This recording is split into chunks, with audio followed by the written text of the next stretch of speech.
So let's talk about episodes 3 and 4, the way I did with episodes 1 and 2. So one of these episodes is just a rap song. And the reason why I did that is because I've been a rapper my whole life. Like I've rapped since I was 10 years old and I'm now 36. Haven't been doing it for a while now, but it's something I know really, really well. And that character is, of course, based off of me. I did generate the rap with AI actually, but I wrote the lyrics for it, and the voice is based off of my voice. So Sad Alec raps about how he never made it as a rapper, and he struggles with that, and at the same time knows how skilled he was, right? So I've struggled a lot with not making it as a rapper. Like I put everything into it when I was young.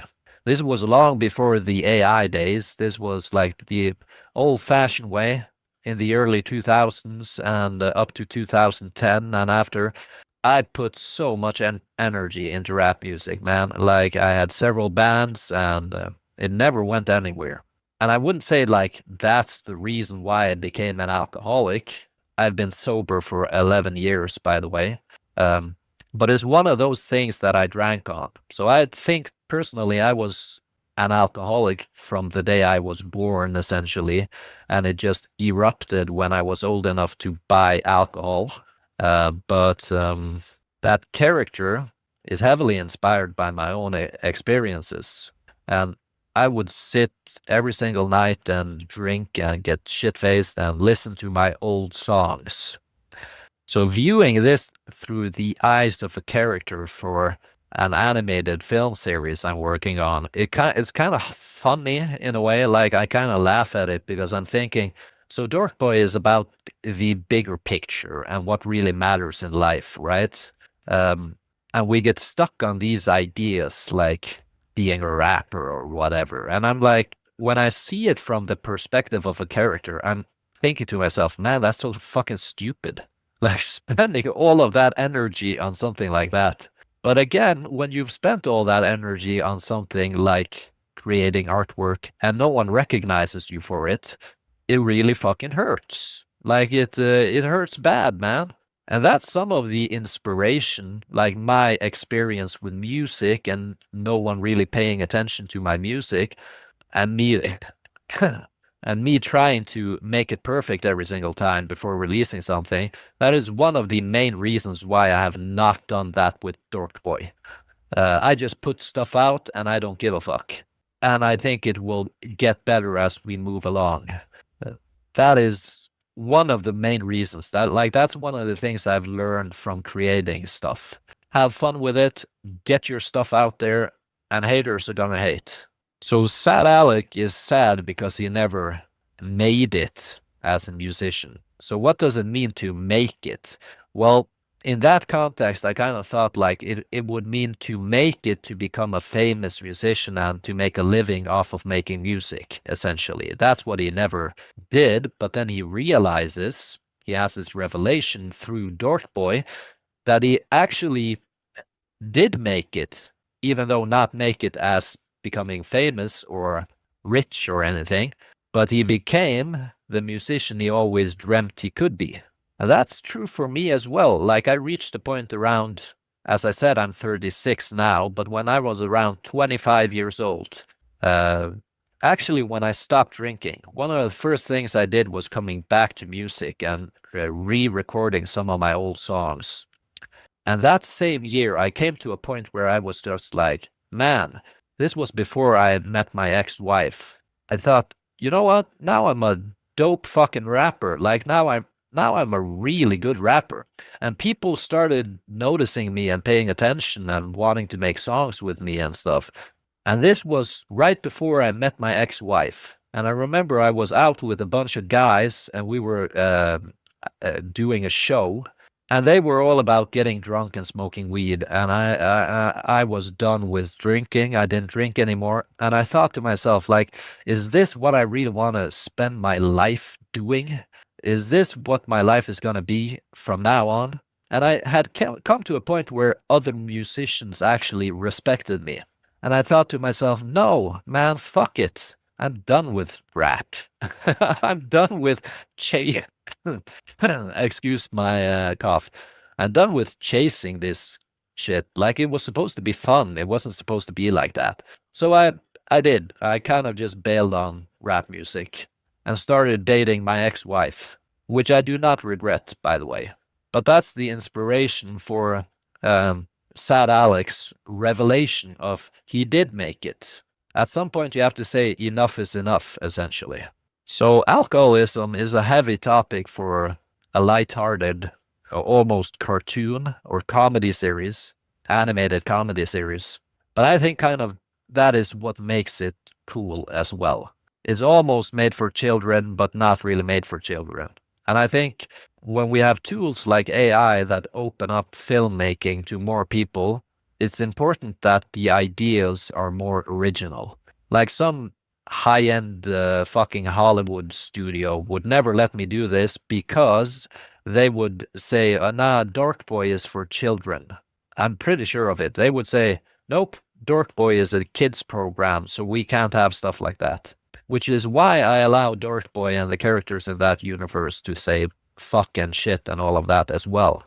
Because I made it. I'm not under some restrictions from some big company who wants to make money. It's mine. And that's why a heavy topic like alcoholism is cool to put in there as well. Doesn't feel wrong to me at all. So Sad Alec gives Dork Boy the power of music, which Dork Boy just sees as this voodoo mumbo jumbo and totally writes it off. And he doesn't understand this gift. He is a 17-year-old kid, right? So I'm thinking he's in a hurry. He doesn't have the time to understand all of this immediately. And the power of music is something I'm going to come back to later on, which is also heavily inspired by my own life. I've had experiences with music that are almost beyond this world, essentially, where I've felt like, people who are not alive have communicated to me with music. But I'm going to come back to that later. I don't want to spoil anything for those of you following the series. There's a reason for the whole power of music thing. So anyway, Dork Boy does get enough soul points to show himself to his grandfather, right? But then there's the 3 seconds rule. So my inspiration for that is, okay, so if I believe that there might be more than this we're experiencing now, and maybe there might even be an afterlife, where is everyone, essentially? So what I thought is just playing on that idea. What if it's really hard to show yourself to the living? It requires a lot of energy or effort or whatever. So that's where the idea came from. So Dork Boy did this enormous task of saving Sad Alec, and all he gets is three lousy seconds. I actually thought I should give him less, like maybe I should give him 2 seconds, but that might be a little bit overkill, essentially. So this is also the inspiration for why most ghosts fail to show themselves to their loved ones, because, as I said, if there is an afterlife, like where the hell is everyone? Why is there only famous YouTubers going into haunted houses that hardly see anything? They just hear a couple of knocking sounds or some footprints or whatever. Because that universe exists in Dork Boy as well, right? So then the logic of that is that most ghosts want to show themselves to their loved ones once they go to the in-between, but they just can't. Like they go on quests like Dork Boy and fail miserably. So every power Dork Boy has comes with a limitation, and he's navigating this in-between where characters are battling to stay there for the most part, I guess, and some are stuck there and can't move on. And maybe it's almost like it's a metaphor for life. Like, essentially, if you were to wake up on the other side and you would hear that there's another side to that other side, you would probably fight to stay where you are, wouldn't you? Right. So almost like life. Like I don't know what's on the other side, so I want to be here.